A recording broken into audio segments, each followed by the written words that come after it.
Welcome to episode 185 of the Thunder Underground podcast. Trent and Jason here, and this week we've got the return of Dakota Harrington to the show. That we do. What is it you say? He's twice our age with completely 300% more musical knowledge than we will ever have. He's 82. You said he's twice our age? He's half our age. There you go.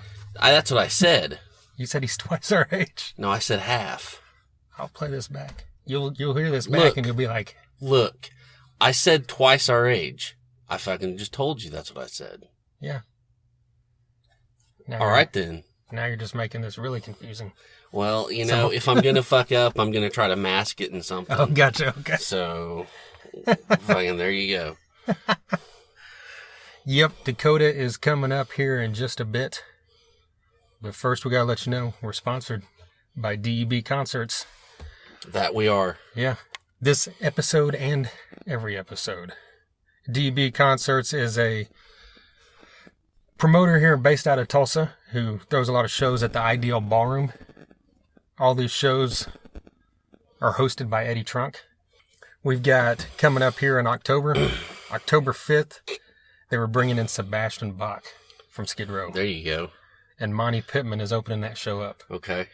You got some great heavy metal guitar work from Monty Pittman, formerly of Prong and Ministry. That's right. He also plays with Madonna now. Don't let that throw you off.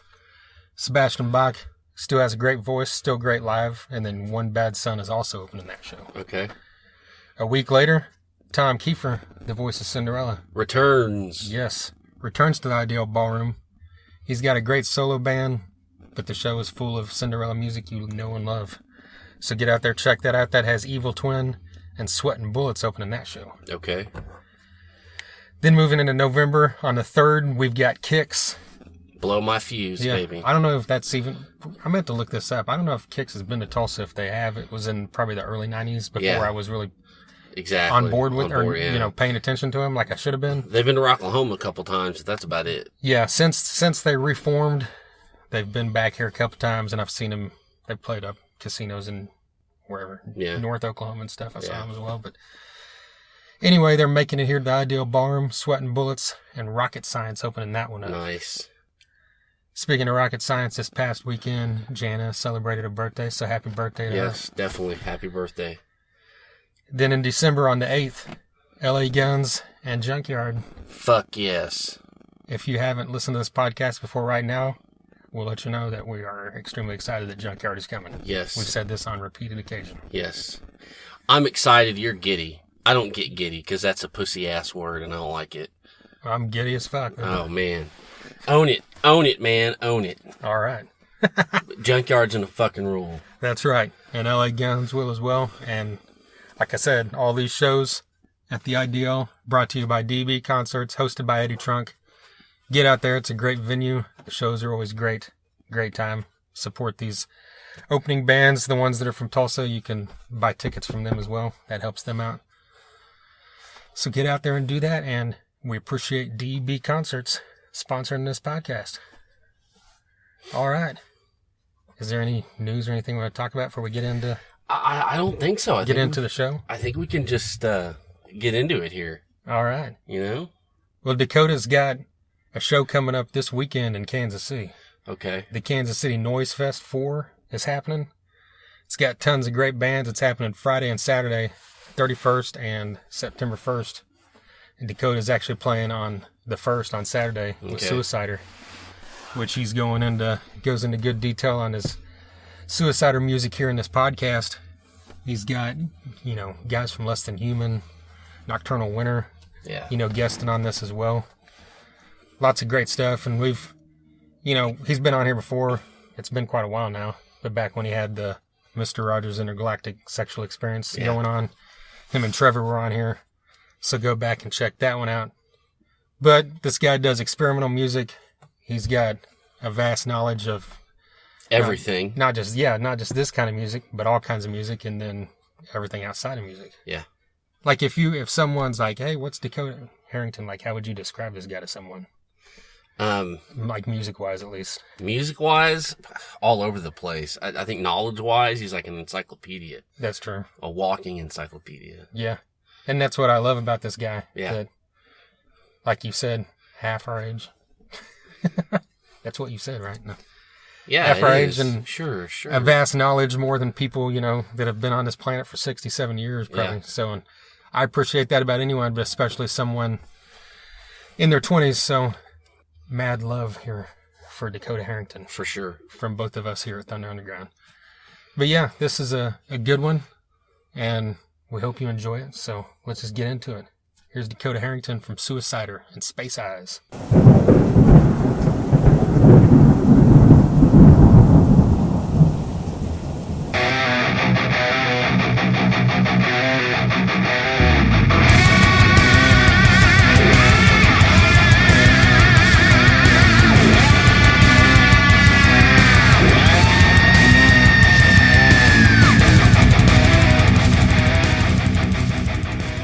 Oh, it's going. Yeah. Holy shit. I always start it beforehand. So God like, damn. hey, stop. Let me tell. In case someone says something cool before they know they're being recorded, Yeah, I guess this wasn't the case because I just started telling you I have some cool shit to tell you, but here we go. So, well, the first thing I want to ask is something I've always wondered. Like you said, what you got coming up is Suicider. And then I know you've got the Space Eyes thing, and I thought that was two separate things. Some of your SoundCloud stuff, you list them together on the same track. So how's that? Like it'll say Space Eyes /Suicider. well, then the name for the page is Space Eyes /Suicider. Oh, okay. Yeah, because it's got Gotcha now. Space Eyes and Suicider, and then it's got some of my Planewalker stuff Right. on there. And so, like, I just was like, well, it's not just Space Eyes anymore. Because it used to just be Space Eyes. And then I put the picture of me in the hood doing the hand pentagram thing. And I was just like, you know what, that's more fitting because all my shit is dark and depressing. Yeah, it all works together. Space Eyes /Suicider. And that's the one, that's just why I did it. But yeah. Okay. No. But yeah, like with I've always worried that people would think that they're the same thing, but they're not. But yeah, like at this moment, Suicider is my main focus because at Noise Fest that I played at on Cinco de Mayo, like that was probably like the best show that I've like ever played solo. Like the crowd was really interactive and they really were just so like energetic and it was really hitting them. And it was like also just like the perfect crowd because these people are just open-minded and they're already at an experimental music festival. I mean, it's called Noise Fest. Yeah. And the majority of people there are like noise musicians and like sometimes I wouldn't stick around. Like I like noise, but it's like sometimes, man, it's like you can only take so much hissing and white noise and feedback. Yeah. It's like A full day of it, yeah. Yeah. A whole day of it. Yeah, like from 2 to 12 o'clock. Oh, wow. Yeah. It would go that long. Yeah. It was but some of them though weren't like that. Like there was this one band called Plaque Blague, and Nice. yeah, and they're this gay couple that play this like industrial, like techno music. I don't know how to describe it. It's just like this insane show. Like the guy is up there singing the songs while his partner is to the side, like pushing faders for the lights and sequencing the track and all that stuff and triggering samples. And he's just up there dancing while these lights are just going off. And it's like one of the best fucking things I've seen because this guy took it a step further than Rob Halford. This guy is wearing a GIMP mask with the fucking GIMP, like, chest vest thing and assless chaps with, like, that, like, cup crotch thing that they have on the front. Yeah. And Nice. combat boots. And it was, like, fucking amazing. It was, like, one of the best fucking shows I've ever seen. If you guys ever get a chance, if they're ever in your town, because I'm sure there's a lot of people that may listen to Thunder Underground outside of Oklahoma, see Plaque Blade. You won't regret it. You won't regret it, I promise you. Just go see it. Check it out. And then there was this There's this other artist there that really kicked ass. His name is Scott, and he's in the band, which is a Malibu. Well, not the band; it's a solo project, and that guy can kick ass, man. Like if you like dark ambient, like dark ambient, kind of noisy stuff. I don't know if you've listened to my dark ambient music before. Yeah. Yeah? Yeah. Okay, yeah. Then so like the feedbacky stuff that I do in there, that's what he also does, but it's like more melodic and still harsh. It's like Throbbing Gristle. You listen to Throbbing Gristle? No, I've heard the name, but I haven't. Oh yeah. Yeah, you should check them out. They're pretty fucking insane live too. Like they sent letters like to like every like group in town, like to Nazi skinheads in England, and to like the Communist Party in England, and to like the hippies and the conservatives, and like all these people were coming to their shows thinking that they were like them. Mm-hmm. And they would come there and it's just like 4 people playing synthesizers and playing guitars and playing, sorry, my friend's calling me in the middle of an interview. But playing synthesizers, guitars, bass. They're not even playing the instruments. They're just making noise. Yeah. But it sounds so nice. And like one of the songs, like, I forgot what it's called, but it's on like one of their first records. And like in there, it's talking about how this guy goes into a couple's house and cuts off the husband's balls and feeds them to him, and then like basically like mutilates him, and then like cuts his wife's baby out of her stomach. It's insane. Like if you listen to that, you'll be like, "What the fuck?" That does sound insane. It's like a Cannibal Corpse song. Yeah, it's like Cannibal Corpse, but in the 70s. Okay. Yeah, before everything was structured chaos. Yeah. It was just chaos and gruesome, like prehistoric abortion. I don't know. That's a good band name too. Prehistoric abortion. Yeah. Yeah, that's what it is. And they'll say that's going to be my next death metal band, Prehistoric Abortion. That would work. They'll say, "What is Set it that down. based off of?" And I'll say, "Well, me and Trent and Jason, we were just talking about Throbbing Gristle, and I just referenced to a dude cutting a baby out of a woman's stomach as a prehistoric abortion." There you go. No. I think you could call that a counterproductive cesarean. Yeah. Counterproductive cesarean. It could be the band could be like all the songs could be about gory death stuff way back in the prehistoric age. Like Troglodyte has a theme. It's like they're death metal, but it's all Bigfoot shit. Yeah. Prehistoric Abortion could be death metal about like prehistoric mass murder or something. Yeah, like gruesome death, like discovering Yes. fire and then shoving it down a dude's throat. Exactly. I like it. Make it like so ridiculous, but like possible at the same time. Yes. But yeah, like Suicider is my main thing at the moment, and I'm getting ready to release my demo, which is called BLDR, Right. and that stands for Born, Live, Die, Rot, and it's got 6 tracks on it, and it's like just, I don't know. No one really knows how to describe it. I don't even know how to describe it. It's like an industrial metal and sludge metal and noise and dark ambient and like also like. Do you mean that in a way of like all the songs together, or do you think, or is each song a little bit different and fall in those categories? All the songs together kind of fall into that, like fall into those like labels, those genres, but like there's more emphasis on certain tracks. Like I'm not going to say which ones because that's the ones that some people will just go to and listen. But on different tracks, there's more emphasis on like the industrial metal side and on the noise side and like the more groove heavy and like really like smoky doom riffs, all that stuff. Like there are just some tracks that emphasize that more. But yeah, like So this is the first full release you've done, right? You've just done like EPs before. Well, this is 6 songs, but I mean, You did a 4-song EP once, right? Like a year or two ago? I did a 3-song EP 3-song, okay. on Christmas. And it's called The War on Christmas. But it's in parentheses because there is no war on Christmas. Right. Fucking Bill O'Reilly, man. Talking about, like, taking out fucking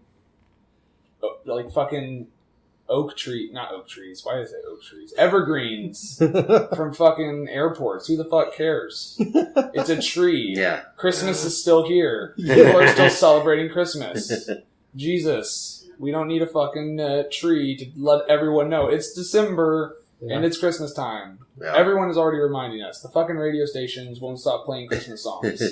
If I had like a fucking Plus, if you're a follower of Jesus, I don't think he gave a shit about evergreen trees. no, he never did. I don't think he saw an evergreen tree. Yeah, no shit. I don't think he ever saw an evergreen tree. I think like if he did, like he wouldn't be like, oh, that's gonna be a symbol that I'm gonna use in my religion.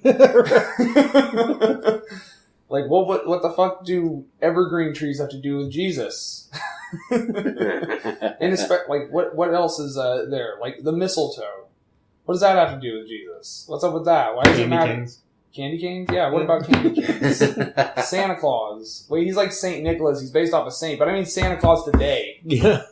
Like the Santa Claus that they don't even tell you that he's based off a saint. They don't tell you that he's that it's like related to that. They're just like, oh, he's a big old fat guy who sneaks into people's houses and leaves presents for their children. Doesn't that sound a little wrong? It does. He's like walking. Scary. He's like just some old fat guy dressed in a red suit is just sneaking into your house to leave presents for your kids, and you're leaving food for him. Yeah. Like, what the fuck? You're empowering me. What did our parents know that we don't? Yeah, exactly. Because I mean, think about it. Like, why are we leaving these like snacks out for them? Because the older generations knew that something was going on with Santa Claus, so maybe it's like an offering to like not kill your kids. That's true. That's a good point. Maybe. Yeah. You know what? That's going to be another song for prehistoric abortion. Yeah. There we go. There you go. Yep. That'll Keeping work. Santa Claus at bay. It'll be called like Secrets of Christmas Past. Yes. Make it sound like nice and everything. Yeah. You're going to think it's about like, you know, a newborn king to see, but rumpa-bum-bum. But it's actually not. It's here comes good old Saint Nick, gonna bash your kid's head in, but rumpa-bum-bum. Except you're like, Yeah, exactly. And the blast beat in there. you gotta get the like napalm death blast beat. Yeah, yeah. And then the song's over in 30 seconds. Because that was the only line I could come up with. Right. Yeah, but you asked about the space side stuff. Yeah, since I got my stuff stolen, I haven't really been writing any music, like, because I don't have the thing that I used to write my songs. But I am actually making a new album with Owen Ellis from Obscure Sandy. He's playing guitar in Suicider, and so are Gabe Henry and Tristan Lamb. Like, they used to be in Nocturnal Winter, but they broke up, and now they're in their new band called Huskar. Okay. And it's like heavy as shit. Like, it's heavier than Nocturnal Winter. Like, Nocturnal Winter was cool at what they did, but this stuff is like right up their alley. It's fast and it's melodic and it's pretty Marduk-ish. Mm. Yeah, but I really like it a lot. Tristan's playing drums, and he's always been like a bassist or a guitarist or a vocalist, and this will be his first time playing drums in a band. Wow! And we were practicing a couple weeks ago, and he's picking up fast. Like he's really getting it. And then Daniel Shields is playing bass, and Raya Ellie's playing synthesizers and power electronics. And yeah, like I'm really excited to be working with a group and making the songs like better live and a lot more just like abrasive, because that's what I'm always about. I'm always about making the live aspect better than the studio, because like I just have a rule of thumb. Make your album as good as possible in the studio, but make your live shows better than that. Yeah. Because when you go to play live, if you put more effort into the studio than you did in actually playing the songs and getting them down to a T, then you're kind of screwed. Because I kind of noticed that with Mastodon whenever they played the entirety of Crack the Sky live at the Aragon, it didn't sound as good as the album. Mm-hmm. Like, they weren't singing as good as they did on the album. I know that, like, you're not always going to be as good as you were on the album, but it seemed like they had more time to get ready to perform that kind of album because it was like a complete 180 from what they did. Like, it was still heavy as fuck, but it was more melodic, it was more atmospheric, there was actually more structure to it. Like, Braun wasn't just doing drum fills to fill in spaces. They actually took time to write songs that were structured properly and actually had, like, great transitions. Like, if you compare Crack the Sky to their past stuff, it's completely different. And, like, after, like, seeing that, because, like, watching them play Oblivion at Aragon, I wasn't there. Watching on YouTube and listening to it, but watching it, it's like Brent isn't singing the song as well as he could, and neither is Troy. And, like, the only one who's hitting it is Braun, but he's singing, like, a little too fast. And he's a little off-key. And, like, that's how I knew this album was, like, completely different for them. And they weren't really able to, like, bring its live... sorry, let me rephrase that. I'm having a brain fart here. But they weren't able to bring it into a live aspect. They couldn't, like, transfer the studio sound to the live sound. But now that they're bigger and they have more money, they do.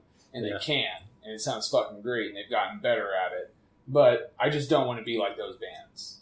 Like, so I always try to put as much effort as I can to the studio, but put just as much, if not more, effort into the live performance. Were these guys, like, on the recorded stuff, are you doing everything, or? No, actually. Because I know you said you had guests on it, like Tristan, and I think you said Colton. Yeah. From Less Than Human, but, like, are any of the guys that are in your live band besides Tristan playing on the album? No, Okay. It's all me. It's me playing all the instruments, except for when Colton plays bass on Bend Until Broken, and Tristan does vocals with me on The Place That Which Does Not Exist. And this is the first time I've ever had a band. I've always tried to get a band for Suicider, but everything would always usually fall through, either because something was going on with, like, my schedule, or something would happen with the people I was trying to work with. And so I finally have a band, and these guys are picking up the song like that, and none of them played on the album, but I wanted these people to play on the albums. And it's kind of like the dream band, because I've always imagined, like, these people, like, playing with me live. And it's like, I don't know, it's kind of like, you know how, like, you would, like, hang out with your friend and you'd be like, okay, if you could be in a band and you were the so-and-so, who would be the other members? You know, and, like, you would be like, okay, thrash metal band, who would I want in there? Okay, I'd want fucking Kerry King on rhythm guitar. I'd want, can I bring Jeff Hanneman back? No dead people. They'd make it that rule. They'd be that asshole. Yeah. We've all done that. Yeah. And so, like, you pick, like, all these, like, artists that you like. And I know I got to finish. Kerry King rhythm guitar. And fuck that guy's rule. Cliff Burton on bass. Scottian that can push himself a little harder. I want him on lead. And Lars Ulrich when he could play drums. There you go. And yeah, I want those guys. I want those guys in my fucking thrash metal band because it'd be heavy as shit. Or the drummer from Havoc. Yeah, that'd be great. But do you know the drummer's name from Vector? No. No? Okay, well, he's like badass. I'd want him to. But, yeah, like, so this is like my dream band. Yeah. And all these people are, like, very talented. And I'm just lucky to have them on board. But I'll talk about the studio stuff that went down for all these different songs and getting them conceptually. Because I'm pretty sure you want to know what they're about since you can't understand what I'm saying. Well, it all started in October, I think, of like 2016. And yeah, I had like just gone through. Actually, no, it was in November. Yeah, it was early November, and I had just gone through like a lot of shit in my personal life, and I had been wanting to like write something for Space Eyes to like express all this like self-hatred for myself and just like anger and sadness, but like I couldn't find a way to put it into Space Eyes because the stuff I was feeling and trying to write to, like, it just wasn't clicking with me. Like something in my head was just like, this isn't working.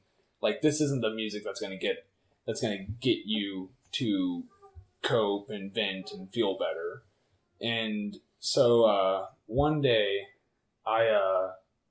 after I had dropped my friend off at work, my other friend came over and she was hanging out with me, and I was just venting to her about like all the problems I had, like from my ex and from my personal life, which I'm not going to get into, but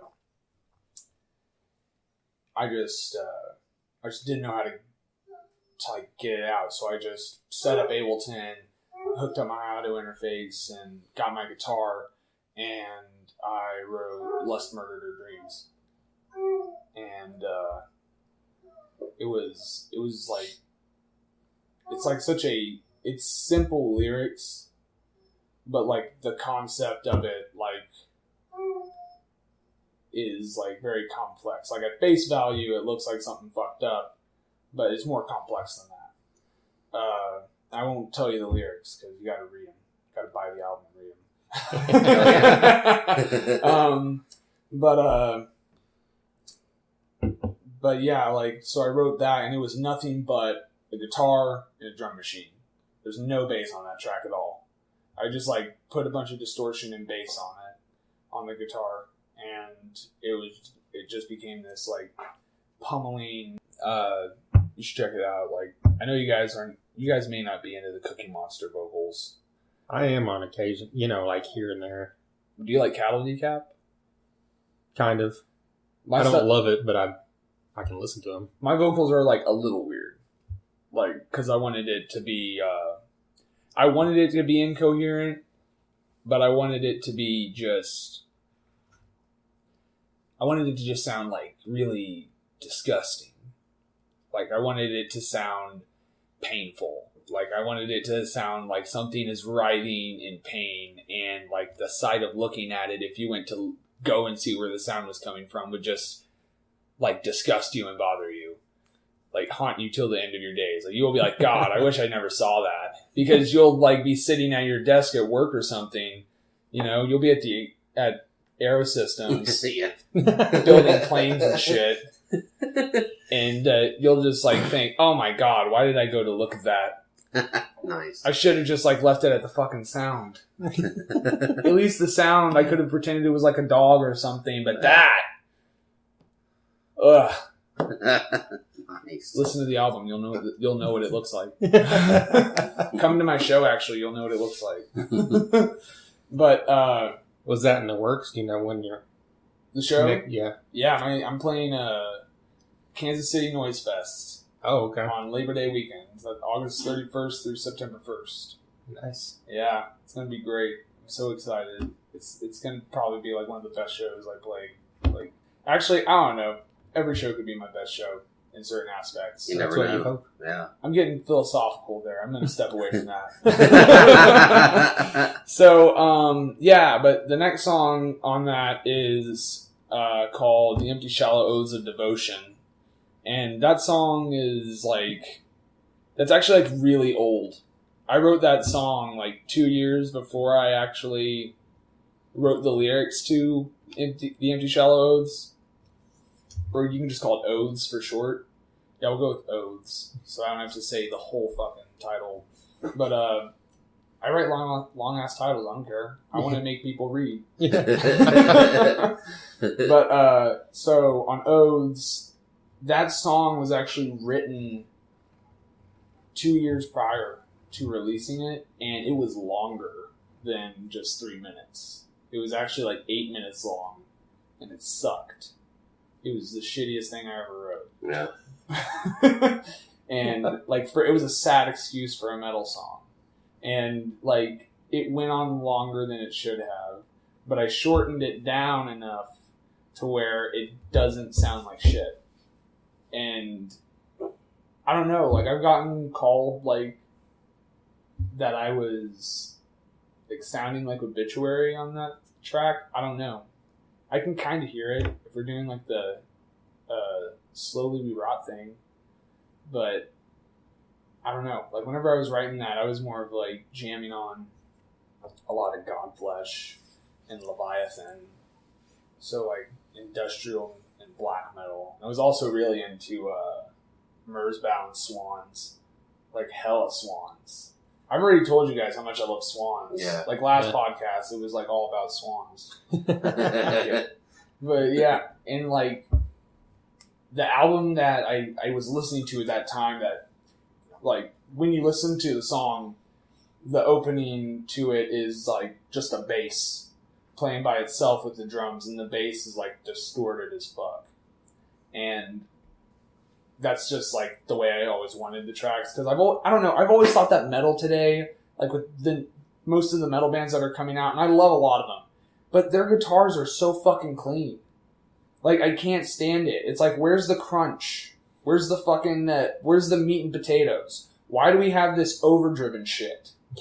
Like, God. Like, whenever fucking Sabbath played these fuzz pedals, come on. Can we just make it a little harder? Can we make it have some bite? Yeah. Can I feel it in my chest instead of it just piercing my fucking ears?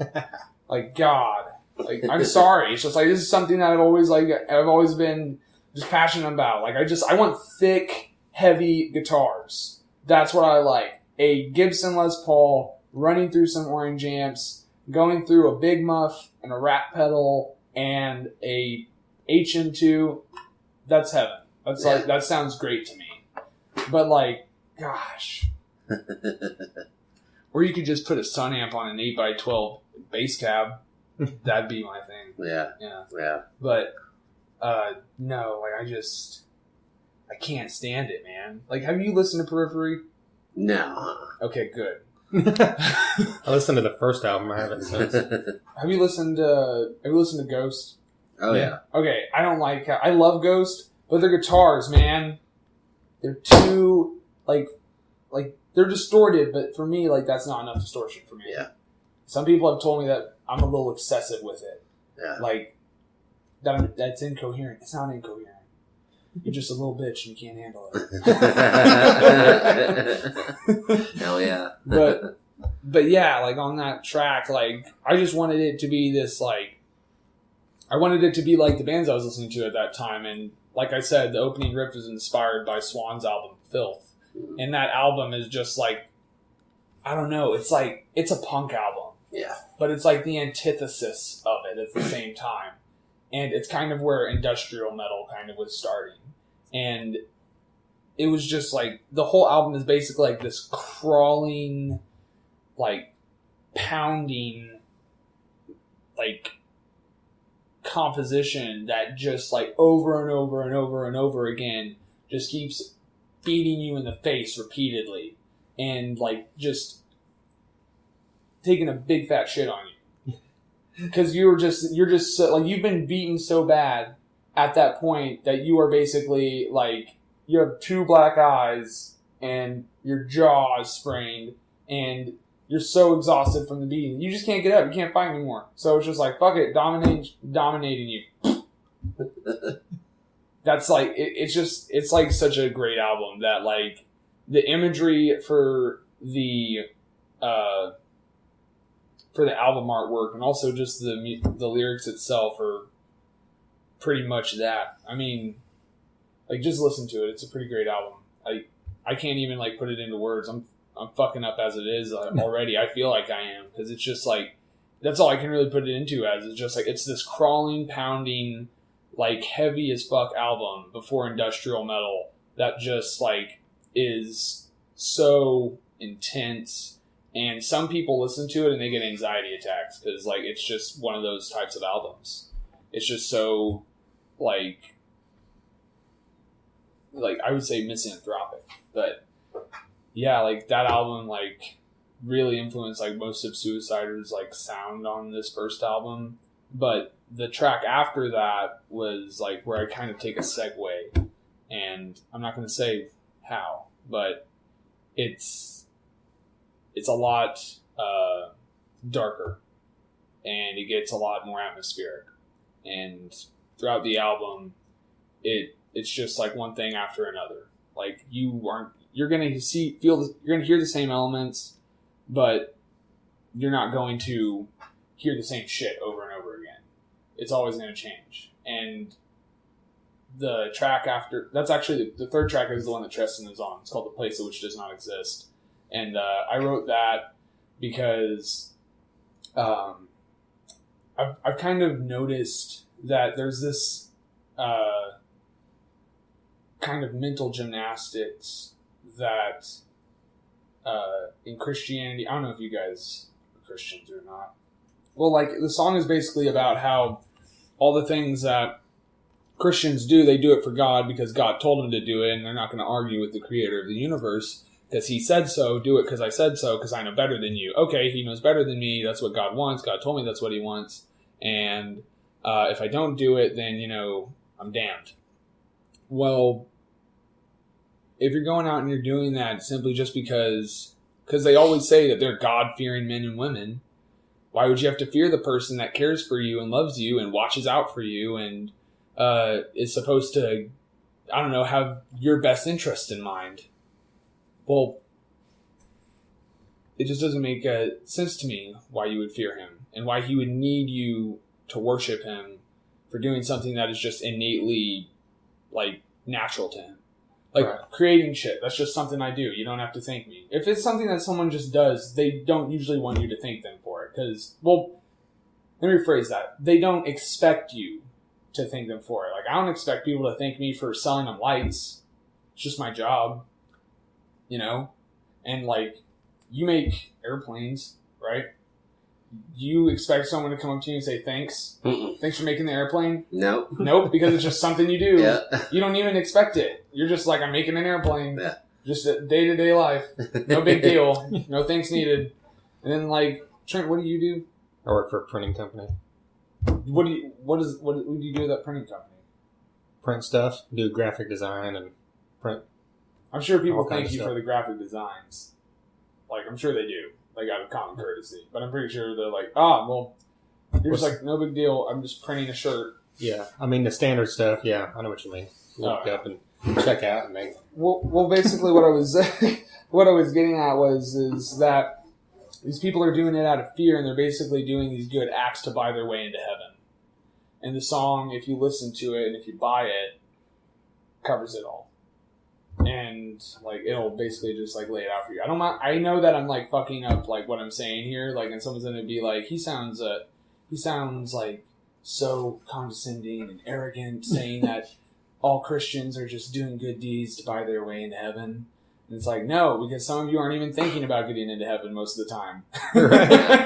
You're thinking about paying your taxes and like worrying about who you're going to vote for in the next election.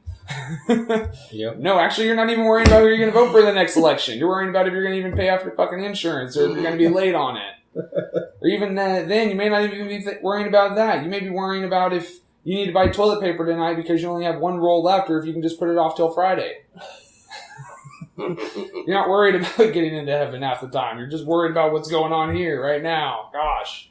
Like, I actually sometimes think that, like, because, like, I did this when I was a Christian. I would, like, forget that God was real.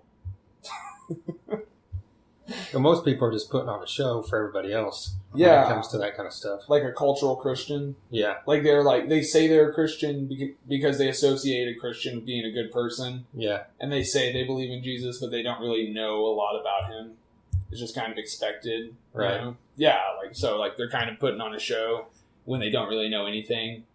Yeah. Like, because you can tell the difference. Yeah. You can tell the difference between the people who actually read the Bible and the people who just, go to church and hang out. Oh, totally. Yeah. It's like, I'm not saying that all of them are like that. It's just like, some of them aren't really Christian. Like, Right. and I say that straight to their face sometimes. I'm like, you're not really a Christian. And they get mad, man. Like, cause like, it's like if someone came up to me and, said, you're not really a moderate. And I would agree with them because I'm like, yeah, I guess I'm not really a moderate because I lean to the left. But if you tell this person, yeah, you're not really a Christian. You're not really following the rules, No, I am. I'm following the rules. And how come you've been divorced 3 times?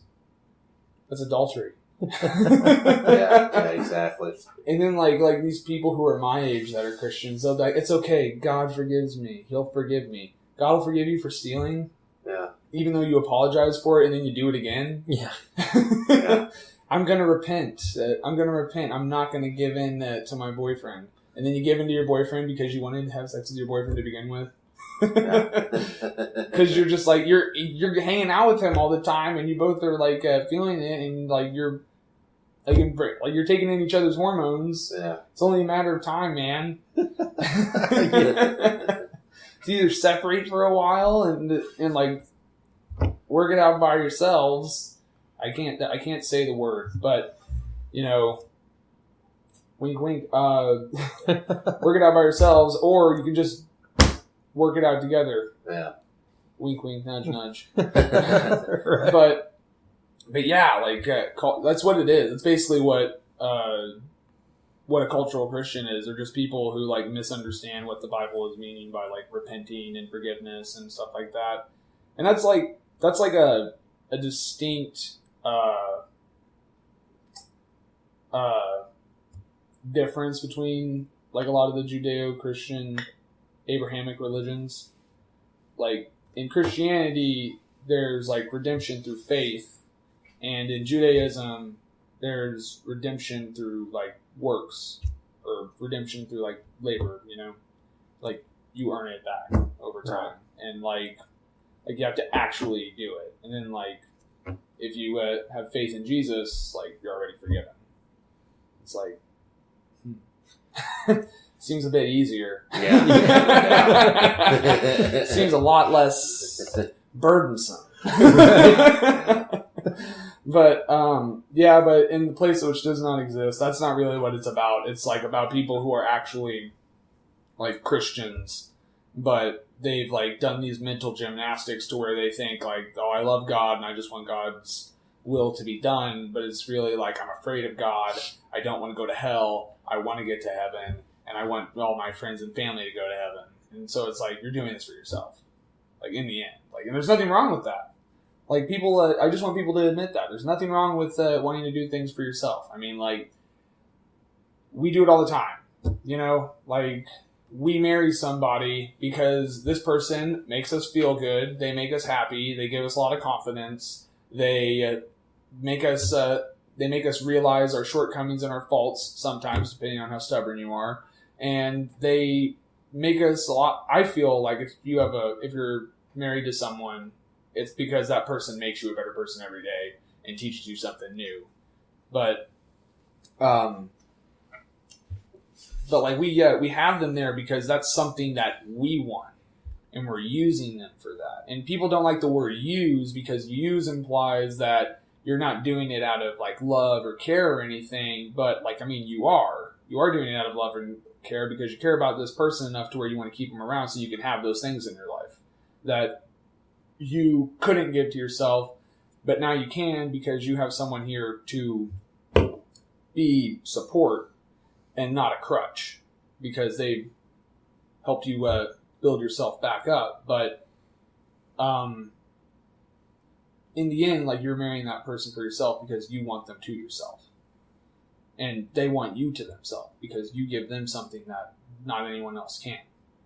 And also, like, I mean, whenever you give someone a gift, like, it's because you're wanting something out of that.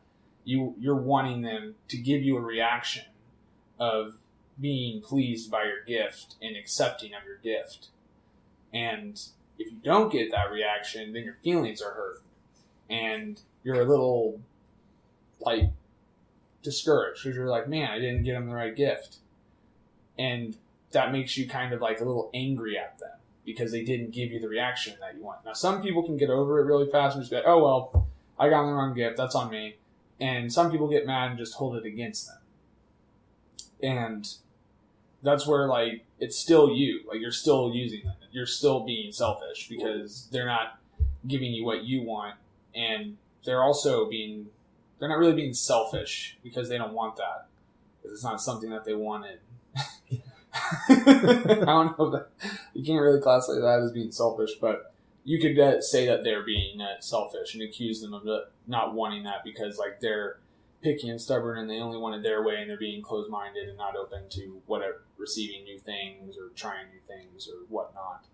But yeah, like, no, I'm trying to just, like, have people realize that, like, we as human beings, like, we do things for ourselves, and that the thing that you believe is not the thing that everyone else believes.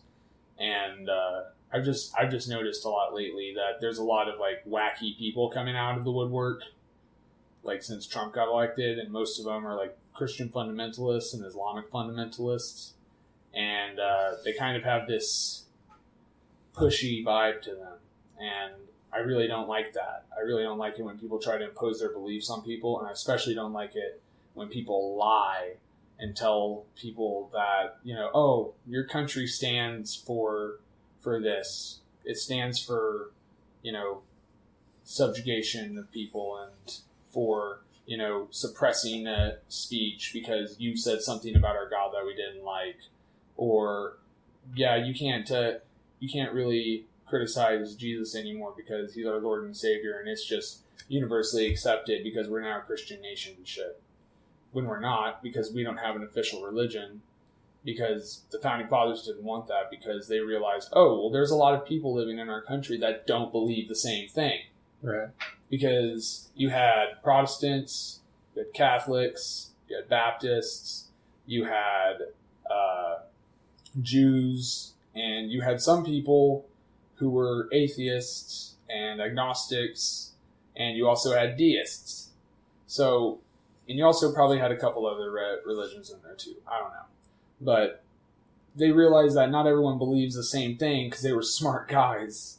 And if you read their personal notes, like Benjamin Franklin was an atheist.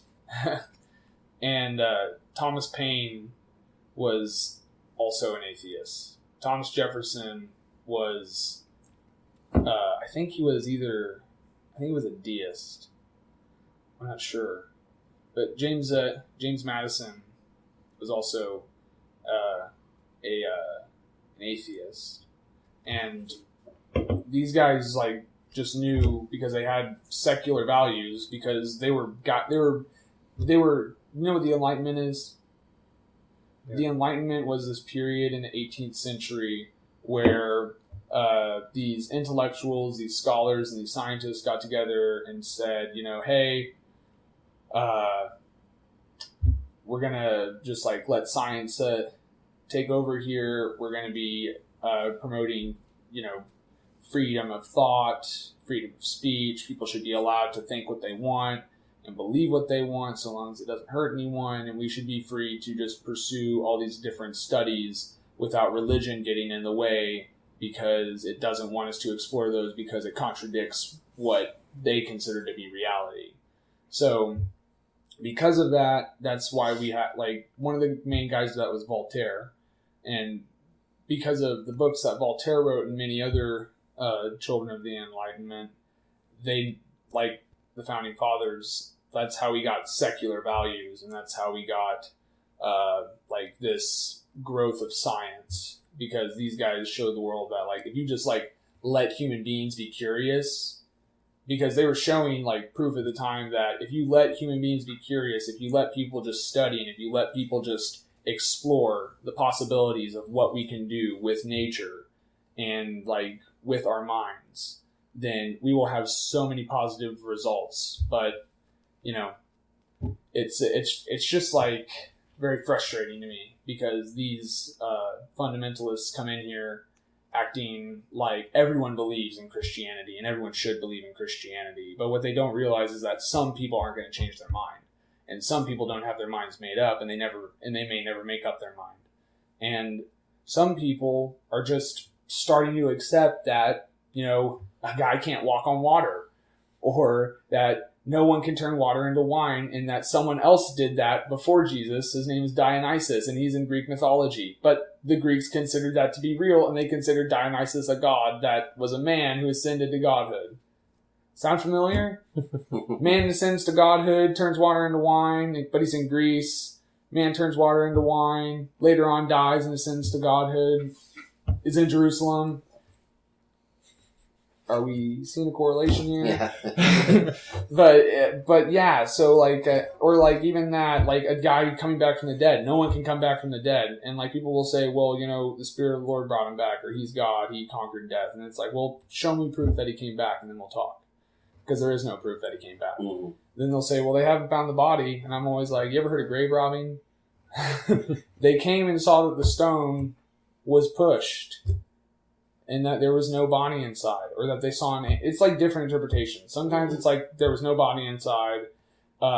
Sometimes it's they saw a man and it was Jesus, and sometimes they saw Jesus with an angel.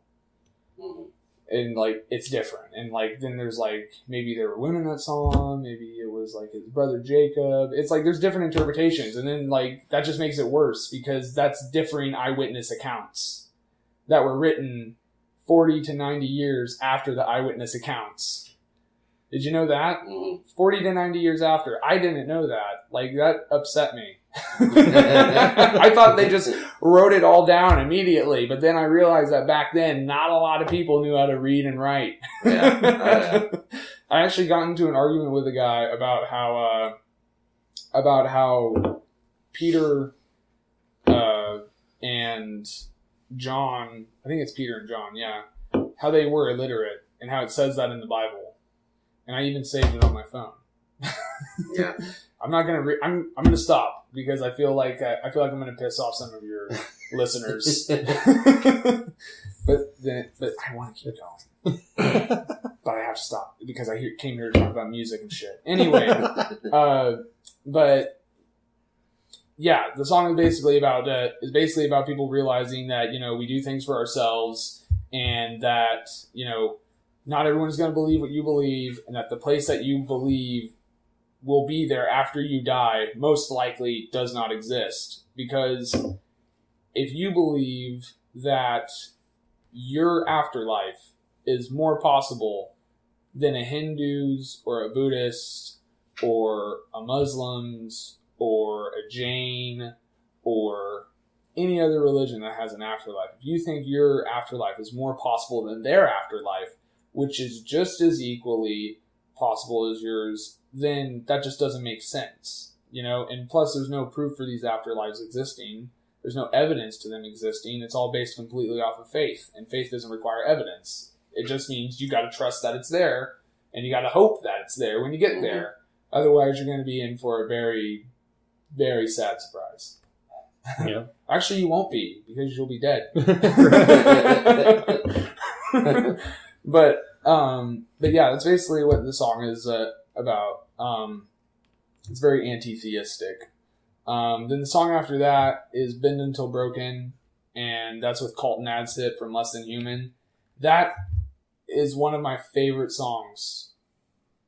One of my favorite songs to just like to have made, because like the process to it was like so organic, and it went by so fast, and I really am happy with how it turned out. Even though this is not what I wanted to be the final product, it's what I have, and it's what I have to work with, because the mix that got, the mixes got saved, but the individual tracks got lost because they were all on the computer. Oh shit. Yeah, so got my computer, my pedals, my guitar stolen, and my audio interface, and a bunch of my guitar cables. Yeah, Jeez. $5,000 worth of equipment. Wow. Gone. But when I did have that equipment, it was great making that album, making that song with Colton, because when he, how we got that idea was, originally I wanted Colton to be on a Black Star Experience album, and he was down for it, but he came back a little later and he was like, "Hey man, I know you want me to be on this Black Star Experience album, but I was wondering if I could actually just be on, if I could actually play on a Suicider song." And I said, "Yeah, sure, dude, let's do it." And so we got together, and it was after a Nocturnal Winter show, so all the dudes from Nocturnal Winter were there, and me and Colton just started working on the track, and Colton brought over his neck through Warwick bass. Was it a Warlock? No, it was a Warlock. That's it. Sorry. Okay. Yeah. It's pretty badass. We call it Satan's bass. It's so amazing. It's probably one of the coolest basses I've ever seen. I hate Warlock basses. I think they're ugly. But that bass, the neck through, yeah. And that is the only track on the album with it's the lowest tuning, because it's in drop B, and it's just it's so heavy as hell, because the distortion that's on that bass isn't as much as it usually would be. It's enough to give it some punch, because that neck through is already hitting you hard because of the resonance in that body and the low end on it. And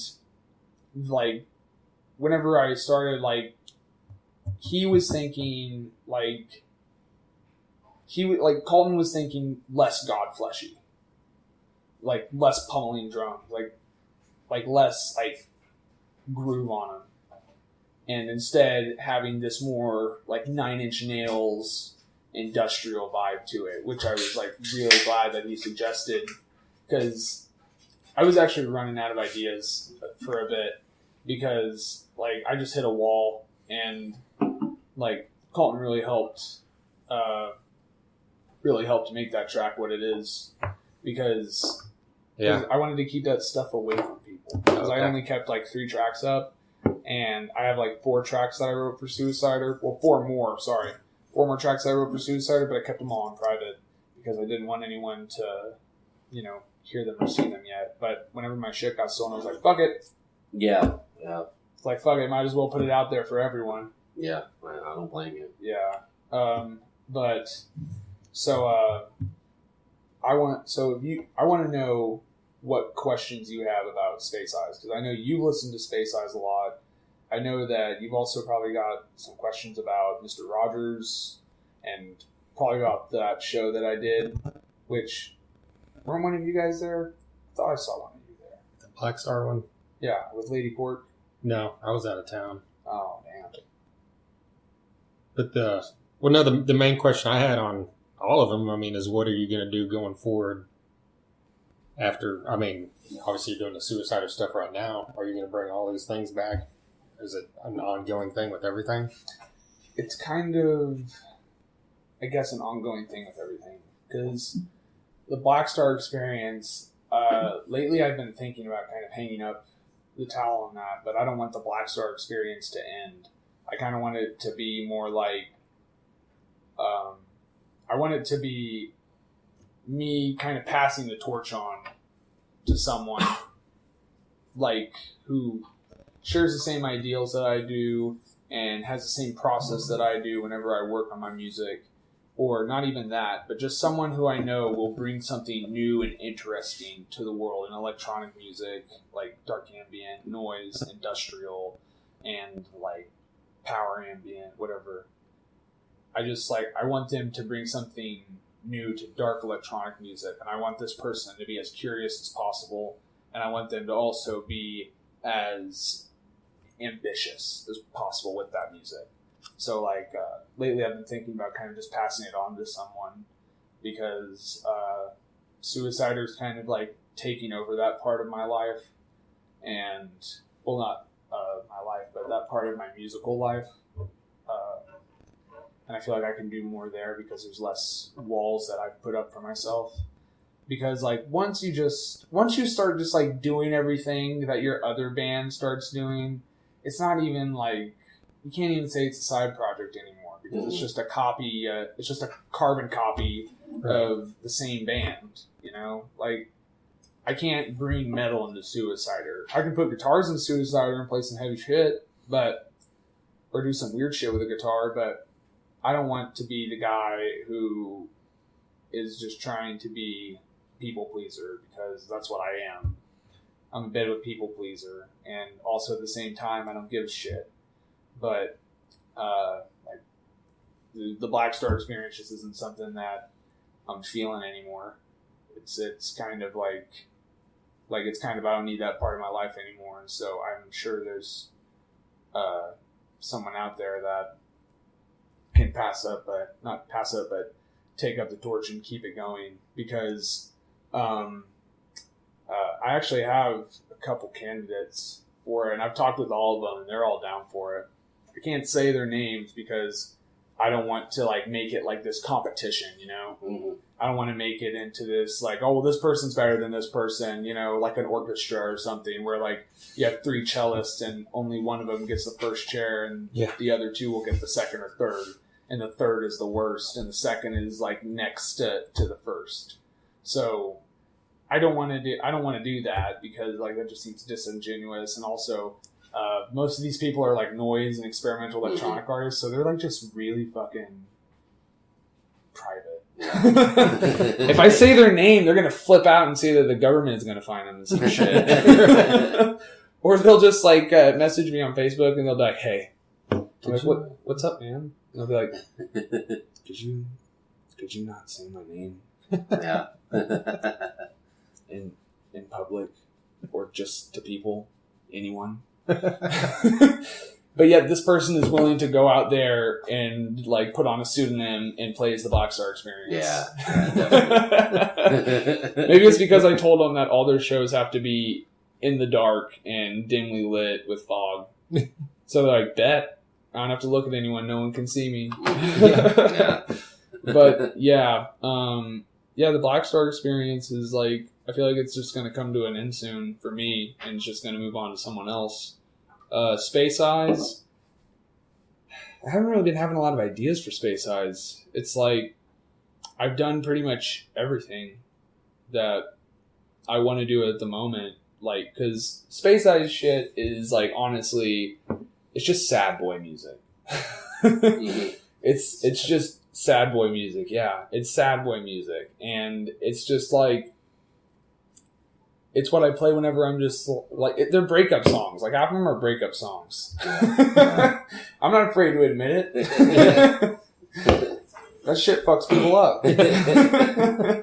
But like, it's like, I don't have a need for that in my life right now. And like, I would write songs like when I was happy, when I wrote Space Eyes. I mean, look at the fucking Kurt Cobain. Yeah.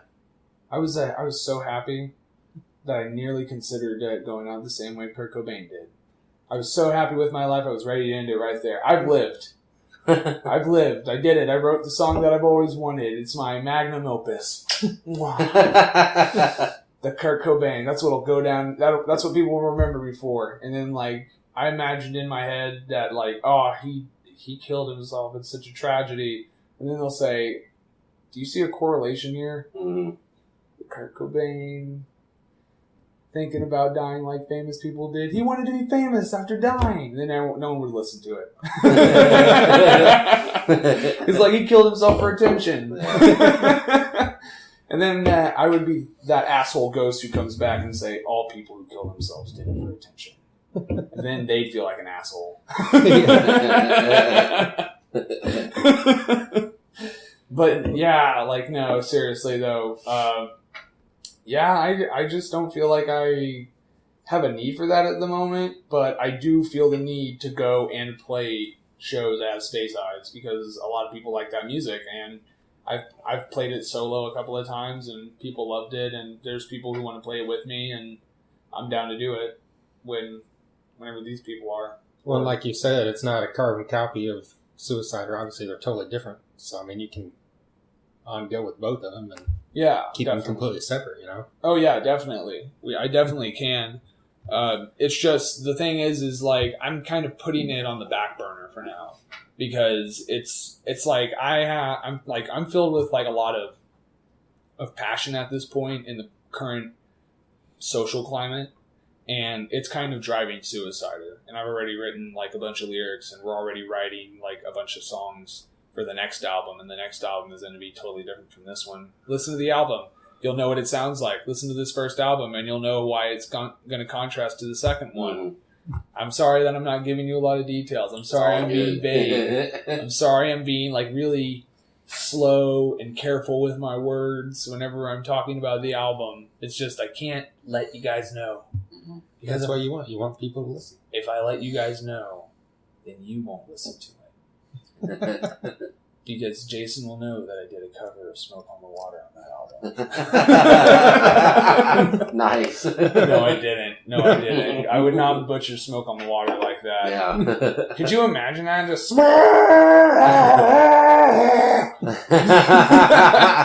It's like a 6 Feet Under Graveyard Classic. Yeah. No! Oh my god.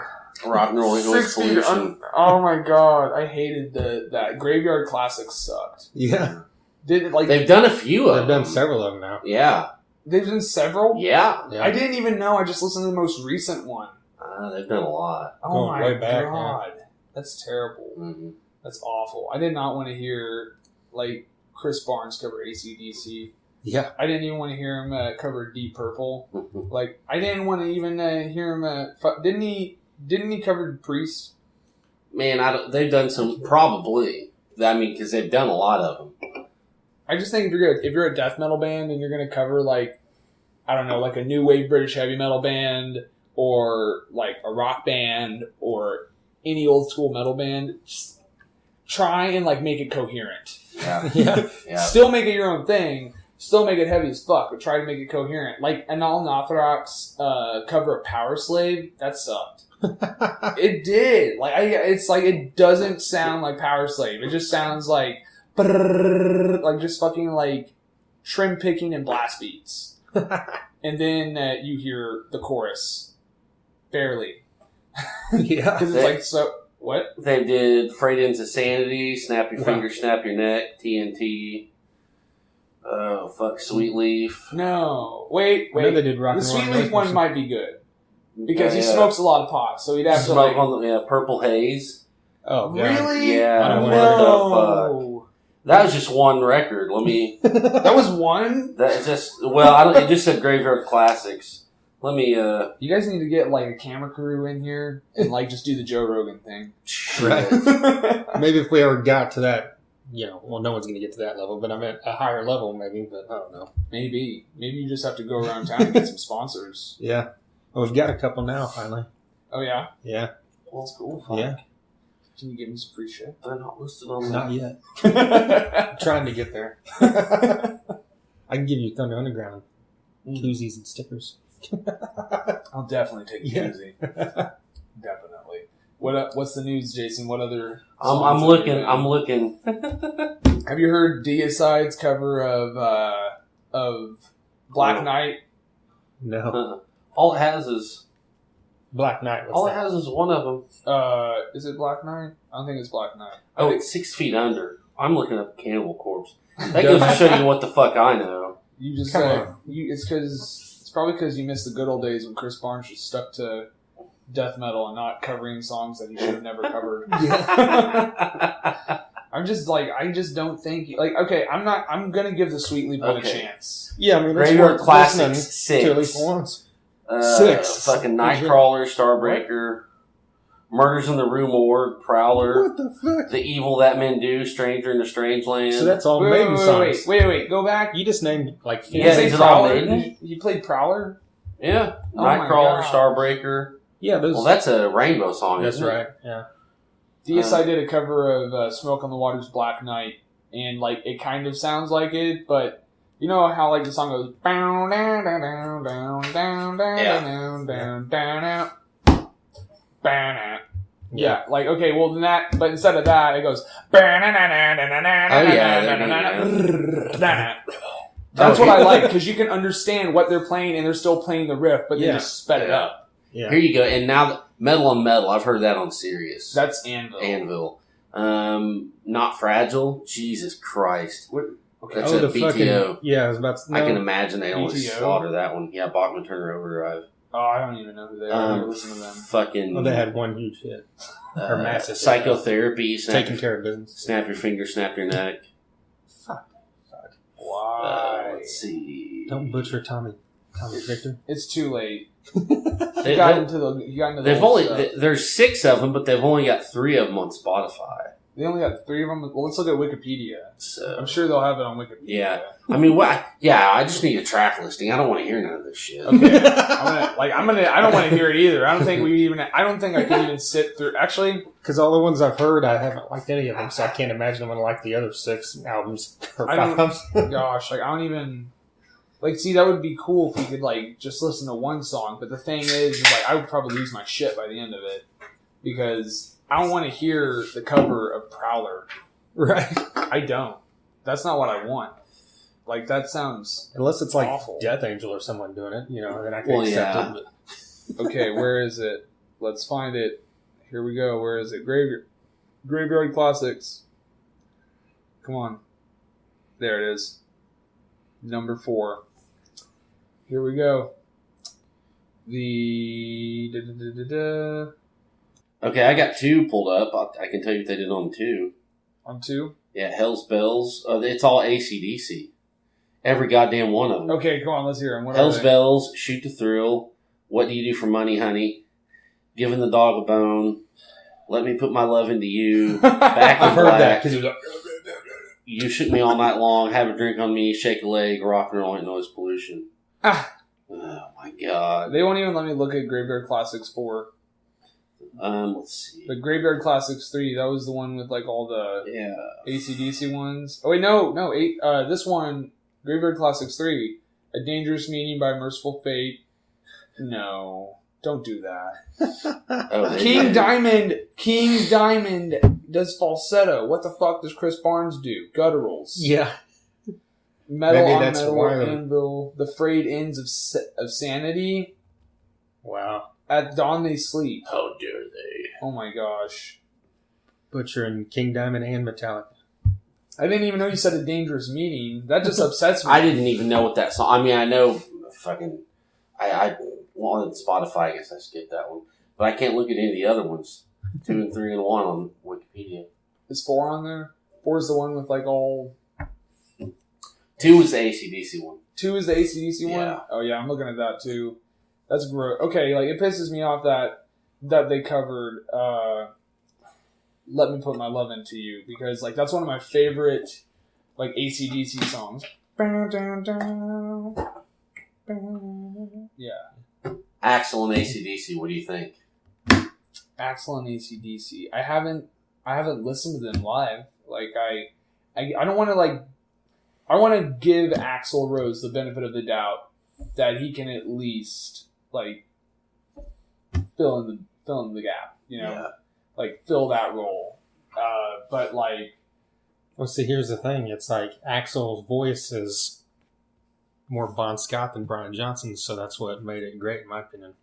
is it? Well, Yeah, and you're a huge Guns N' Roses homer. Yeah, and that's fine. That's fine. I'm not talk shit about I'm not it. saying that is a diss to you. I'm just saying because if it was James Hetfield, I'd fucking love it, even though it really sucked. And I'm just fucking being honest. I mean, like I grew up on Guns N' Roses because my dad showed me, and my brother's Guns N' Roses, and all I know is the hits. But like, sometimes when I hear those songs, I'm just like, shut the fuck up.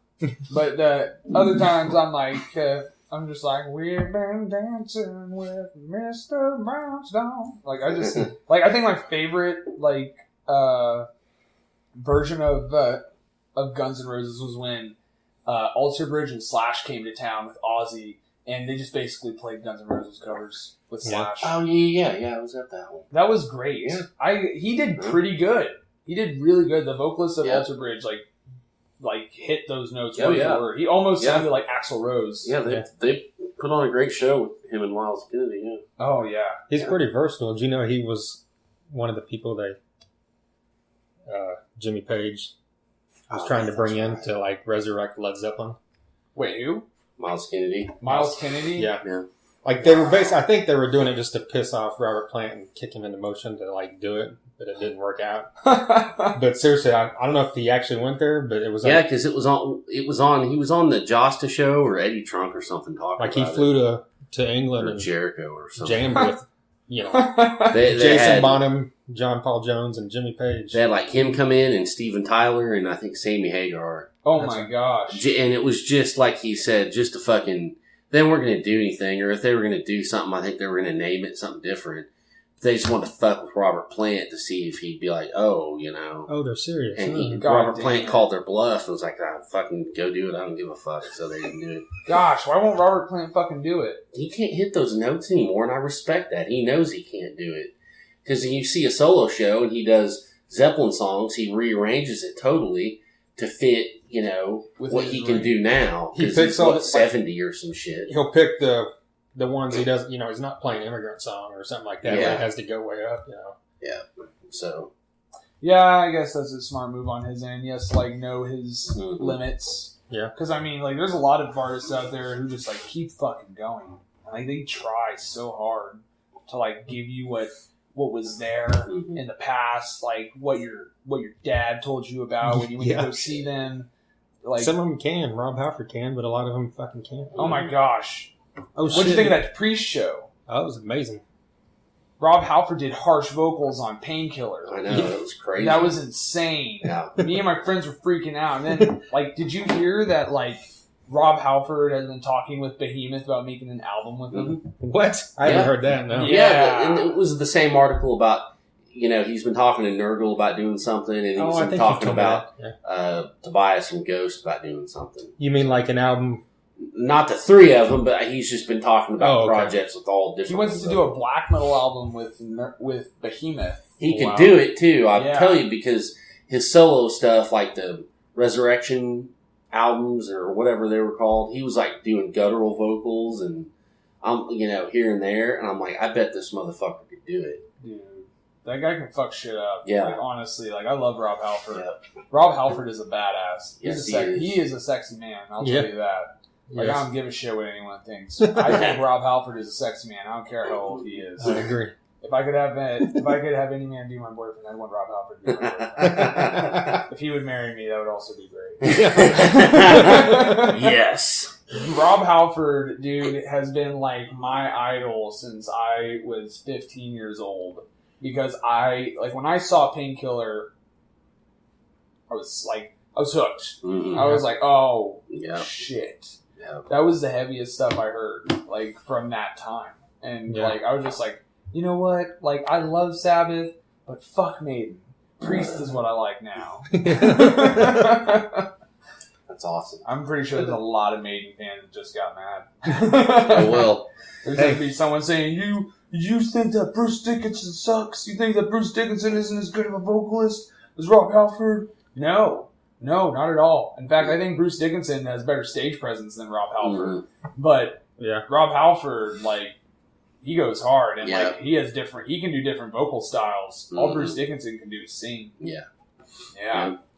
Rob Halford's got range and technique. Yep. But so does Bruce Dickinson, but all he can, like I said, all he can do is fucking sing. Yeah.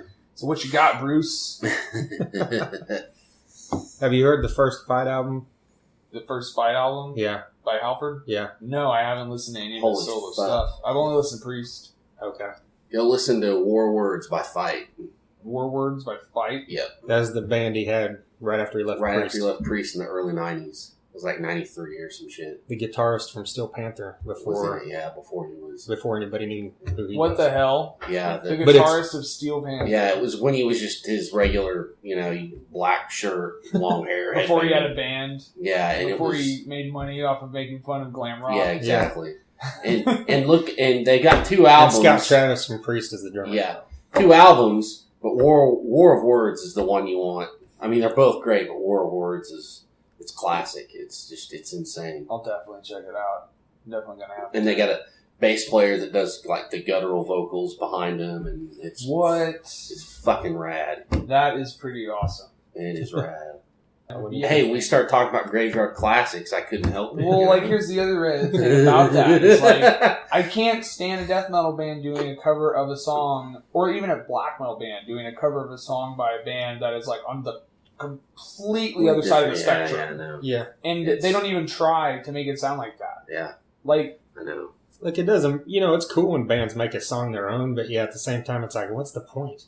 Yep. Of that, What's of a death metal band. What's funny though is like we all ran down those track listings, and there's a few of them like, okay, I want to hear that just to hear how like just to get pissed off. Just how everyone's gonna be pissed. Everyone just, look, I'll be honest. I didn't like 6 Feet Under's original shit. So yeah. I'm very like I've heard. There's an occasional Deicide or a Cataclysm song that I'm like, okay, that's cool, but for the most part, I don't know if it's my age or what. I can't do. I don't know. Well, no, because there's dudes older than me. There's dudes older than me that love death metal. So there's dudes older than you that would say you're a poser. Yes, exactly. Oh, they definitely would. I know that, and you know what? They might be right in some aspects. I won't deny that, but yeah, I don't know. Sometimes I just can't do the real guttural stuff. Dude, I listen to fucking. Sometimes, like, I don't want to listen to metal. Sometimes I just want to listen to Duran Duran. Oh, well, yeah. Dude, that was my first, that was the first tape I ever bought. Was it really? Duran Duran Arena, yeah. Wow. And, like, they still, whenever I hear them, I still, like, it gets me. It gets you right there. The cockles of my heart. Maybe the subcockle area. We just don't know. First tape I bought was Born in the USA by Springsteen. Now, that's cool. You probably didn't buy a first tape. No, I was. What was the first CD you bought? Oh, my first CD. If you remember. Oh, I do remember. There were some pretty great CDs. I actually bought 3 for my first time. I bought Black Sabbath's Greatest Hits Volume 1, and I bought Rush's Spirit of the Radio. Wow. And I also got Pink Floyd's Dark Side of the Moon. Okay, so all classic rock stuff. All classics. I'm not even going to call them classic rock because it's an insult. Well, because it means we're not even paying attention to what they were. Got one heavy metal album, got one progressive rock album, and I got one. Just in the vein of classic rock is what I meant. I know. Yeah, no, I know. I'm just like I can't say the word. If I say the word, I feel like I'm like. Well, it's so subjective too because whenever I was growing up, whenever I was like 12, 14 in 1990. I was 13. Classic rock was anything that came out in the 70s, basically. Maybe up to Back in Black, and that's where it ended. But now, if you turn on a classic rock station, they're playing fucking Aerosmith from '94, and Poison and Motley Crue and Def Leppard. So what's classic rock is just like a term that will just go on forever. 20 years and beyond. Yeah, 20 years from now, it's like. Is Lord going to be on there? Who? Lord. Probably, yeah. Is Young the Giant going to be on there? Yeah. We'll call stupid shit like 3 Days Grace is going to be on the classic rock station. Papa Roach will be on there. Yeah. It'll be on the Eagle 103.3.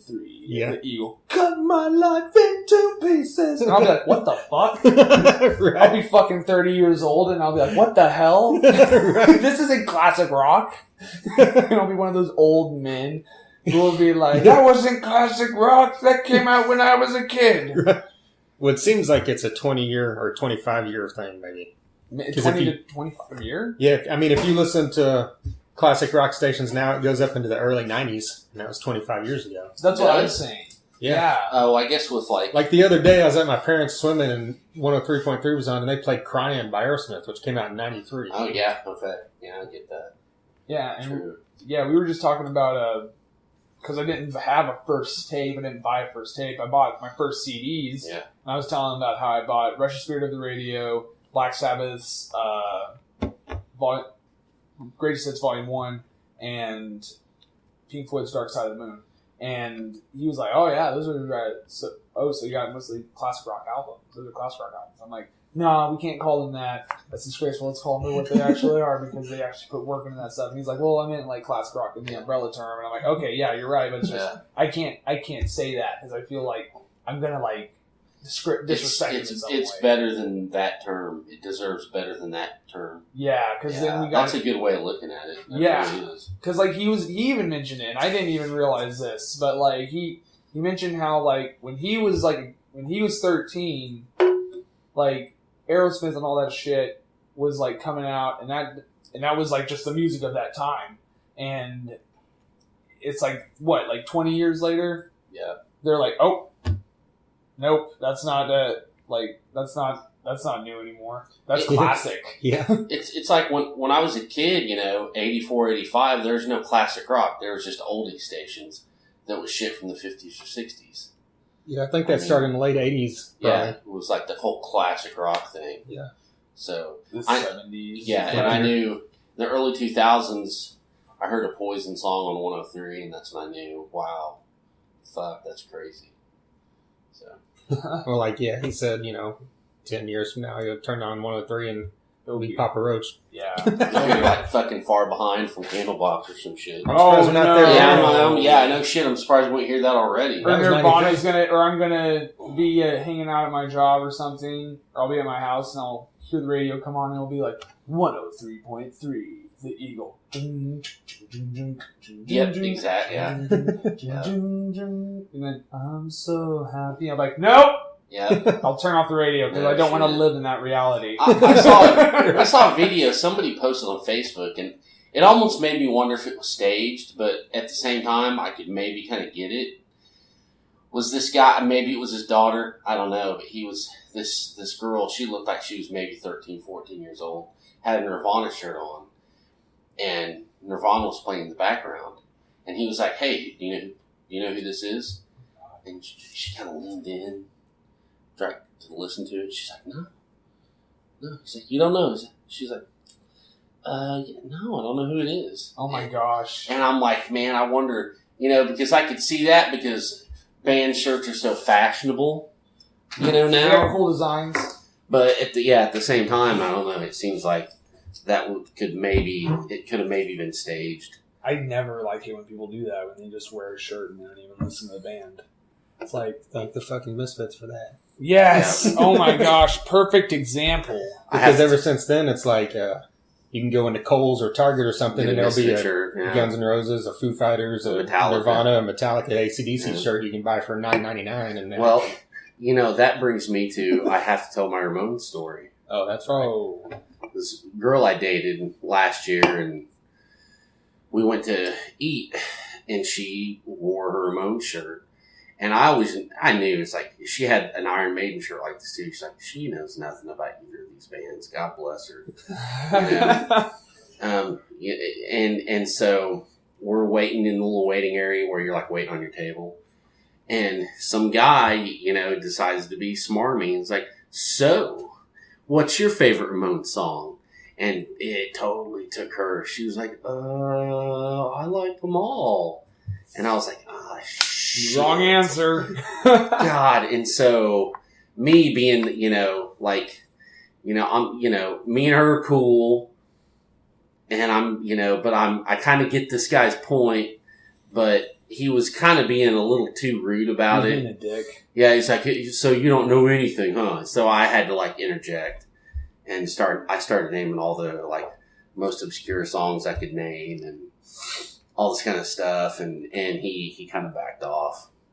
But at the same time, I kind of don't blame him. Maybe that's me being an asshole. That's you being like, yeah, don't wear shirts you don't know anything about. It's like if someone went around wearing an I'm with her shirt, and I'm going to go up to them and say, so what policies did you agree with on Hillary Clinton? Exactly, yeah. And they probably would be all blank. It's like, I don't know. I just wanted a vagina hat. But we finally got our seat, and she was like, that fucking asshole. And I said, yeah, but I mean, you gotta kind of know some Ramones songs. You gotta know a couple songs for your shirt. I hate to break it to you, but I wouldn't care if someone listened to one song by Suicider Or the Black Star. Oh, I forgot to mention this. The person also stole my shirts. No Really? shit. Yeah, they stole my shirts, but hey, joke's on them. Free advertisement. That's right. So you had no lead or clue or anything. No, I have a lead. They caught the guy. Oh, really? Yeah, It's just you're not getting it back. well, they called me. Well, they didn't call me. I actually called them because they don't do their jobs. But Yeah, imagine so that. I called them. Yeah, imagine a fucking detective doing their job. Yeah, no But, shit. no, my detective is actually trying to do her job, but she didn't call me to inform me about this. But I called her and said, "Hey, so you got any leads on the investigation yet?" And she's like, "Well, yeah, we actually found the guy who stole your stuff." I'm like, "Oh, really? There's just one problem. What's that? He's dead." Motherfucker. And I'm like, "What? And how did he die?" The police shot him. What the? Yeah. He got shot by the police because he thought it was a good idea to put a gun in his lap and point it at the cop. Wow. So did all your shit get auctioned off at some police auction or They something? found him because he pawned a guitar that fit the description of mine, and I called her to say, "Hey, what happened to that guitar?" She never answered. So she called me back and said that, "Oh, well, the homicide detectives don't have any leads or anything, or they aren't telling me," something along those lines. And I don't know, man. It pisses me off because it's if you have the guitar, because it's a stolen guitar, and he pawned it, why can't I go and look at the fucking guitar? I want that guitar. That was a gift from my mom and my friend and his parents. That's a very personal guitar to me. I've written a lot of songs with that guitar. Mhm. That's my favorite guitar in the world. And you guys won't let me look at it for some fucking reason. And I don't know. It just pisses me off. What kind of guitar was it? It's a black Epiphone Les Paul Ebony Beauty Nice. with triple coil tapping and humbucking pickups. Wow. Yep. And some tweaker thought it was a good idea to steal it. And, honestly, man, I wish that they would just give me back the fucking guitar. Or even if it isn't my guitar. I wish they would just tell me, "Hey, come on down and look at it just to be sure if it's yours." Yeah. I want them to do that, but they don't. They don't want to do that. I know what that guitar looks like. It's a very distinctive looking guitar. It has very distinct features on it. But nope. They don't bother to call me and fill me in on that stuff. So I had to call and figure it out for myself. That the guy who stole my stuff is dead now. God. Just my luck. Right. But it's cool because I got a band, which I need to get going because I have to go to band practice. And you have a thing. Yes. Yeah. Do you have any Family dinner going on? questions before I go? Any? I don't think. Well, a lot of stuff that we had on our notes, you covered a lot of it in the description of the songs and at the beginning and stuff. So, and then all the stuff that you're listening to and all that, we kind of got into that with just the random shit we went through. And that's the cool thing about it. It just goes off on all these, you know what I mean? Tangents. But that's what we want. Yeah, we Yes. know with you, we're going to get your stuff and talk about music both. Because some people, it's hard to get them to Yeah, go it's into like- other stuff. They'll be because they'll just they'll notice that you're getting quiet and waiting for them to talk, so they'll stop and wait Yeah. for you to talk. Yeah. And it's no, Yeah. carry the conversation. Right. There's more. Right. If there isn't more, then just go to something else. But yeah, Well, we appreciate this, man. Oh, Glad you thank took the you. time. Yeah. I hope that. It's always a pleasure. Actually, I take back what I said. I shouldn't have stopped talking about my anti-theistic concepts, Right? and I'm not sorry for talking about them. No, you shouldn't be. Everybody's got their own views, Everybody should be accepting of other people's views. That's my point. Well, if these people aren't accepting, that just means I'm going to make more money Yeah. because they're going to go and tell people. That's Actually, right. now they may not because I just showed them the method that a lot of people who are famous today use when rising to stardom. There you go, Dakota Harrington, Suicider, Space Eyes. Formerly had Mr. Rogers' Intergalactic Sexual Experience and the Black Star Experience. He talked about that and what he hopes to see happen with that later. So we appreciate Dakota. taking the time out to do this. Oh, for sure. Yeah, and we'll have him back at some point. Oh, yeah. He's always got great things to say, and we appreciate it. For sure. Yeah, we even talked to him about that afterwards. I love when people go into great detail and Yes. you kind of get lost in something because it makes this easy. Yes, makes our job easy. Yeah. Very easy. Because there's been a few times where people weren't making our job easy. We're not going to name any names here. Doyle. Yeah, there you go. But people didn't even get to hear that. But there are ones that people have heard that they could figure out themselves. No one could ever... even if your thing didn't crash, I wouldn't have wanted anyone to hear that.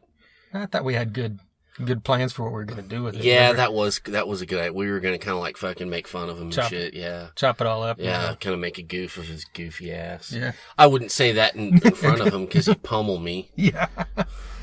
Hey, and I like his music, so whatever. It was just a bad day. Yeah, bad day, whatever. This shit happens. Yeah. I don't care. I think we've been fortunate enough.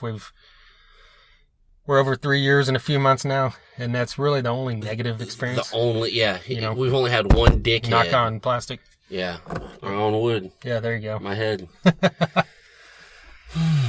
yeah, speaking of non-dickheads, we've got 2 of the members of Wither. Yes, definitely. That have joined us recently, Jeremy and Martin. Wither recently broke up, but they also recently, right after we record this podcast, announced that they're going to do a final show in November. Well, that's cool. I know the Normandies are on with them, I think. But, yeah, so we'll tell you more about that as it comes. But that one should be coming here in the next week or so. And then also, we've got Kevin Martin of the rock and roll band Candlebox. That's right. And definitely follow him in the non-dickhead category. Yeah, what a fucking cool. rad dude. That was awesome. That's true. Yeah, and speaking of Candlebox, our friends in Grind opened for them in Oklahoma City the other night. So, very glad for them as well. And speaking of Grind, 2 of the members, CJ and Dell, will be on Thunder Underground Fest. Hell yeah. And that's near and closer, October 19 and 20. That's right. At the Shrine in Tulsa. I want to see all you people out there. Yeah. Their recent announced were the addition of CJ and Dell. We also recently announced Murderous Mary. We should have another announcement coming soon with lineups and everything. But yeah, get on our page and you can see the poster of all the bands coming. And we'll be, of course, blabbering more about that as it comes. Of course. But yeah, if this is your first time listening or if you're just a sometimes listener, 184 episodes you can check out now. Yeah. SoundCloud.com/Thunder-Underground, TheThunderUnderground.com, Google Music, Stitcher, TuneIn, iTunes. You can also hear us every Monday night at 7 p.m. Central on 1027WSNR.com. We appreciate them playing us every week. And who have we had on here? Oh man, let's see if I can do a good rundown here. Okay. Usually I just start blabbing. I'm gonna let you take off first. John Connolly from Seven Dust, guys from Miss May I, Megadeth, Dave Elfson. We had Chris Broderick, Wino, Spirit Caravan, The Obsessed, Kirk Winstein from Crowbar, twice. Yes, twice. Frank Hannon from Tesla. That's right. Jared James Nichols. We've had Shooter Jennings has been on here. Ian Moore's been on here. One time we had the bass player from the band Kiss. That's right. Who is that guy again? What's his fucking name? Bob Kulick. Okay. Yeah. That's right. Or no, Mark St. John. Sorry. Okay. Yeah. That was before he died. Yeah. But speaking of Bob Kulick, his brother, Bruce Kulick, has really been on here. But the bass player you're referring to was Gene Simmons. Yeah. That's right. I knew the name would come to me somehow. Yeah. Bill Leverty from Firehouse, Ian Hoglund from Europe, fucking Mark Kendall from Great White twice. Yeah. That dude fucking rules. Speaking of multiple times, who's been on here a lot? Mike DiPetrillo's been on here. Mike DiPetrillo's been on here a lot. Adam Jode from Scattered Hamlet and the band themselves. Yes. Fist of Rage has been on here a lot. Grind, just all kinds of shit to go check out. Yeah. Like I said, the 187 episodes, some of them are just us talking as well. If you enjoy that. That's right. If you don't, whatever. It's not gonna make me lose any sleep tonight. That's for damn sure. Damn. Don't be mean, man. We need to keep these people as fans. Well, no. If we're keeping them, I assume they don't mind listening to us. True. Hey. But yeah, I don't know. I was going to say what we got coming up, but I don't really know. Didn't you just say Well, yeah, we got what we got coming up on the podcast. I was just thinking if there's shows coming up that we need to talk about. God, but no. I can't fucking. I know there's like 4,000 shows in September and October. Yeah. That I know we're going to a lot of them. Yes, we are. Just random ones like Slash. I know I'm going to Billy Idol. Yeah. And we're both going to Candlebox. We went to Candlebox, but we'll be talking about that soon. And then on that episode. And I meant to say Clutch and Seven Dust. Yes. Generation Axe. Right. I'm going to Louder Than Life. Oh, yeah. So that'll be a one that you'll have to yes, definitely talk to us about, because there's going to be a shitload of bands there that you've seen that I'll be jealous of, especially Monster Magnet. Yeah, true. Aren't they on that? Yeah, they are. That's it, yeah. I'm going to see it. All right. Well, yeah, let's get out of here. Alrighty. Once again, thank you to Dakota, and we appreciate you listening. Until next time. Oh, hey, Pop. Gosh, you're such an old boy. Yes, he is old. He is like 11 years old. He's 11? He's super fucking old. God damn. It's Freddie Mercury. Freddie Mercury. Old Merc. Aww. You're such a good boy. Thunder Underground, y'all.